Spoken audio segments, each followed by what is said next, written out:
पैसा कमावणं महत्वाचं, पण त्याहूनही त्यात वाढ करणं आणि तो टिकवून ठेवणं तेवढंच महत्वाचं. नमस्कार मंडळी, मी आहे तुमची दोस्त and host Prajakta. Green FM 90.4 वरती मी घेऊन आलेली आहे एक स्पेशल शो, फायनान्सवर बोलू काही. चला फायनान्सवर बोलू काही, तुमच्या स्वप्नांना नवी दिशा देऊया, तुमची आर्थिक प्रगती साधूया. Green FM 90.4.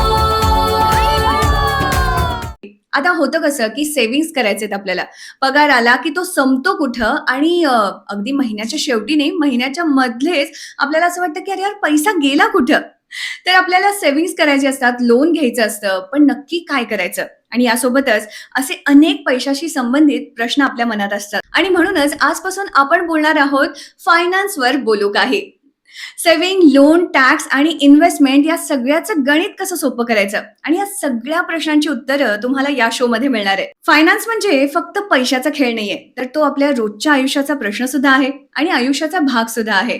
पैसा तुमच्यासाठी काम करतोय की तुम्ही पैशासाठी? बरोबर, तुम्हाला या प्रश्न पडला ना? चला तर मग फायनान्सवर बोलू काही हा खास एपिसोड मी तुमच्यासाठी घेऊन आलेली आहे. तर आज आपल्या सोबत आहेत माझ्या या स्टुडिओमध्ये हॅपी टू हेल्प सर्व्हिसेसचे फाउंडर अभिनंदन उपाध्ये सर. सर, तुमचं मनापासून स्वागत आमच्या या स्टुडिओमध्ये. धन्यवाद मॅडम. थोडक्यात मी ओळख करून देते त्यांची. गेल्या 13 वर्षांपासून आर्थिक नियोजन आणि विमा क्षेत्रात विश्वासाने सेवा देत आहेत.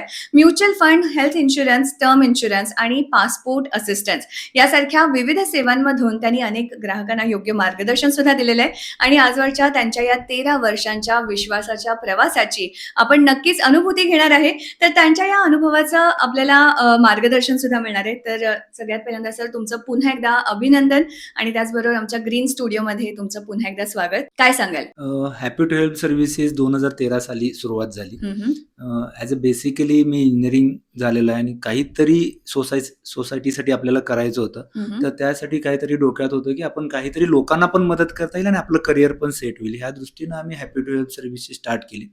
सुरुवातीला आम्ही लोकांना लाईट बिल, पाणी बिल भरण्यापासून मदत केली अरे आणि वा. त्याच्यातनंच पासपोर्ट असिस्टन्स एक कन्सेप्ट आला आणि हम्म. लोकांना त्याची मदत लागत होती, कारण पासपोर्टची अपॉइंटमेंट होती पुण्याला आणि हम्म. पुण्याला जाऊन तिथनं रिजेक्शनचं प्रमाण जास्त असायचं. हम्म. तर मग आम्ही अशी तयारी केली की लोकांना तिथे जाऊन रिजेक्शन येऊ नये, डॉक्युमेंट कसे प्रोसेस होतात, डॉक्युमेंटमध्ये काही स्क्रुटिनी असतील तर ते आम्ही ऑलरेडीच करायचो आणि हम्म. लोकांना गॅरंटी द्यायचो की तुम्ही जर पुण्याला गेला तर तुमचं काम होणारच, नाहीतर नक्कीच. पैसे परत. हम्म. तर ह्या विश्वासावर आम्ही ती सुरुवात केली आणि आतापर्यंत जवळपास 6,000च्या वर पासपोर्ट आम्ही असिस्ट केलेले आहेत. आणि त्यानंतर परत लक्षात येईल की फायनान्शियल सेक्टरमध्ये पण आपलं काम होऊ शकतंय. हम्म. तर असेच अपॉर्च्युनिटीज येत गेले, लाईफ इन्शुरन्स, म्युच्युअल फंड, मग त्यामध्ये आम्ही हेल्थ इन्शुरन्स इंट्रोडक्शन केलं. कोविडच्या अगोदर परिस्थिती होती की लोकांना हेल्थ इन्शुरन्स माहीतच नव्हतं, मेडिक्लेम म्हणजे बरेच नावं होती त्याला. तर आम्ही ते लोकांना अवेअर करायला लागलो आणि हम्म. एक लोकांना समजावून सांगायला लागलो आणि मग आम्ही पॉलिसीज केले, मग त्यामधनं क्लेम आले आणि क्लेम दिले. हम्म. मग आम्हाला पण विश्वास बसला की हेल्थ इन्शुरन्सचं काय महत्व आहे. नक्कीच. मग कोविड आला. कोविडमध्ये तर जगाला माहिती की किती बिल्स आले लोकांचे, एका घरात 10-10, 12-12 लाख रुपयाचे बिल आले. हम्म. तर काही जणांनी हेल्थ इन्शुरन्स केला होता तर ते त्याच्यामध्ये त्यांना कव्हर झाला आणि ज्यांनी केला नव्हता तर त्यांचे पूर्ण आयुष्याची जी जमापुंजी असते फायनान्सची, सेव्हिंग असू दे किंवा कुठली इन्व्हेस्टमेंट असू दे, ती त्यांना ब्रेक करावी लागली. तर ह्याच्यावरच आम्ही ते पुढे कॅरी करत गेलो. मग त्याच्याबरोबर इन्व्हेस्टमेंट कशी करायला पाहिजे प्रत्येक सेक्टरमध्ये ते आम्ही सांगत गेलो लोकांना. नक्कीच, सांगलीकरांसाठी हे छान, म्हणजे हॅपी टू हेल्प सर्व्हिस हे जे नाव आहे हे पण खूप छान आहे आणि गेल्या 13 वर्षांचा एक्सपिरियन्स नक्कीच बोलतोय. पण फायनान्शियल प्लॅनिंग करणं म्हणजे नक्की काय करणं? कारण काय होतं की आपल्या समाजात असे वर्ग आहेत की ज्यांच्याकडे पैसा जास्त आहे, मिडल मॅन किंवा त्याच्या खालच्या लोकांनी फायनान्शियल प्लॅनिंग करायचंच नसतं. अशी एक काय म्हणतात आपण मिथ्य आहे, किंवा एक गैरसमजूत आहे आपण म्हणू शकतो.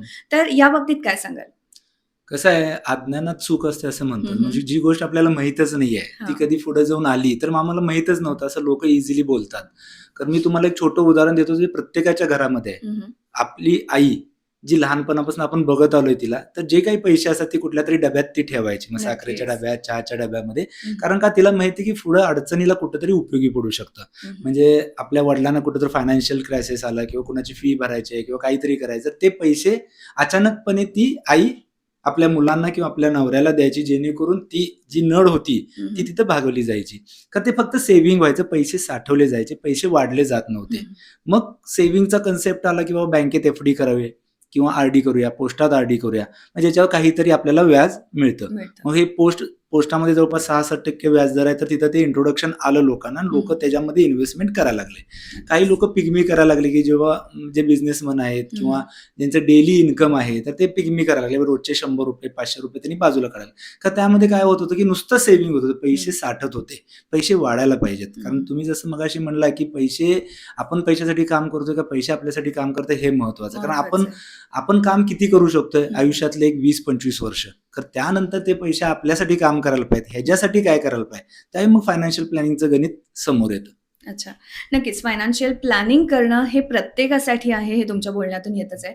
पण फायनान्शियल प्लॅनिंगची सुरुवात तुम्ही जसं म्हणलात की आपली आई तेव्हा करायची, पण आता आपले लिसनर्स आपल्याला ऐकतायत, तर त्यांना तुम्ही काय सांगाल की फायनान्शियल प्लॅनिंगची सुरुवात केव्हापासून करावी? फायनान्शियल प्लॅनिंगची सुरुवात ही तुमच्या वयाच्या 21व्या वर्षापासून, कारण त्यावेळी आपल्याला शक्यतो जॉब लागतो किंवा आपण एक बिझनेस स्टार्ट करतो. जे काही तुमचं पहिलं इन्कम आहे त्याच्यात 10 ते 20% तुमचं सेव्हिंगला जायला पाहिजे किंवा इन्व्हेस्टमेंटला जायला पाहिजे. ओके. मग जे कोणी तुमचे फायनान्शियल ॲडवायझर असतील ते तुम्हाला गाईड करतील की आपण कुठल्या पद्धतीनं ते इन्व्हेस्टमेंट करायचे. आणि आज जर पैसे साठवले नाहीत तर ते पुढं उद्या आपल्याला उपयोगीच पडणार नाहीत, कारण नक्कीच. आत्ताच आपण पैसे साठवत नाहीये. तर त्याच्यासाठी एक रोडमॅप पाहिजे, एक विजन पाहिजे, आपण पैसे कशासाठी साठवतोय. अच्छा. जेणेकरून आता एक एक्झाम्पल देतो की आपल्या मुलाचा वाढदिवस आहे, तर त्याच्यासाठी एक 50,000 रुपये खर्च येणार आहे. तर त्यासाठी आपण काहीतरी प्लॅनिंग करायला पाहिजे की बाबा किती डेकोरेशन करायचं आहे, किती लोकांना बोलवायचं आहे. एक प्लॅनिंग असतं सगळ्यांच्या माइंड गेममध्ये आणि आपण ते करत असतो, कारण आपल्याला ते कळत नाही की मग 50,000चा आपण धरलेला असेल तो खर्च होतो 70,000 रुपये. ओके, तर तिथं फायनान्शियल प्लॅनिंग आपलं चुकतं. ओके, म्हणून आपल्याला फायनान्शियल प्लॅनिंगची गरज आहे. मग ती कशी सुरुवात करायला पाहिजे, कुठून सुरुवात करायला पाहिजे, त्याला वय नाहीये. जेव्हा तुम्हाला कळतंय की फायनान्शियल प्लॅनिंग म्हणजे हे आहे, तर त्या दिवसापासून तुमची इन्व्हेस्टमेंट चालू व्हायला पाहिजे. सो अभिनंदन सर, खूप महत्त्वाची इन्फॉर्मेशन तुम्ही आम्हाला दिलीत आणि नक्कीच आपल्या या खास शोमध्ये ग्रीन FM 90.4 वरती फायनान्सवर बोलू काही या कार्यक्रमात आपण अशाच काही गोष्टींवरती बोलणार आहोत. तर लिसनर्स आणि व्ह्युअर्स, तुम्ही सुद्धा हा खास कार्यक्रम ऐका आणि बघा सुद्धा, कारण प्रत्येकाला पैशाचं महत्त्व पाहिजे आणि नक्कीच आपण या आपल्या फायनान्सवर बोलू काही या खास प्रोग्राममध्ये अशाच काही प्रश्नांची उत्तरं मिळवणार आहोत. आपल्या नेक्स्ट एपिसोडमध्ये अभिनंदन सर असणारच आहेत, सो ऐकत राहा आणि बघत राहा आपला हा खास शो फायनान्सवर बोलू काही, फक्त 90.4 ग्रीन FM वर.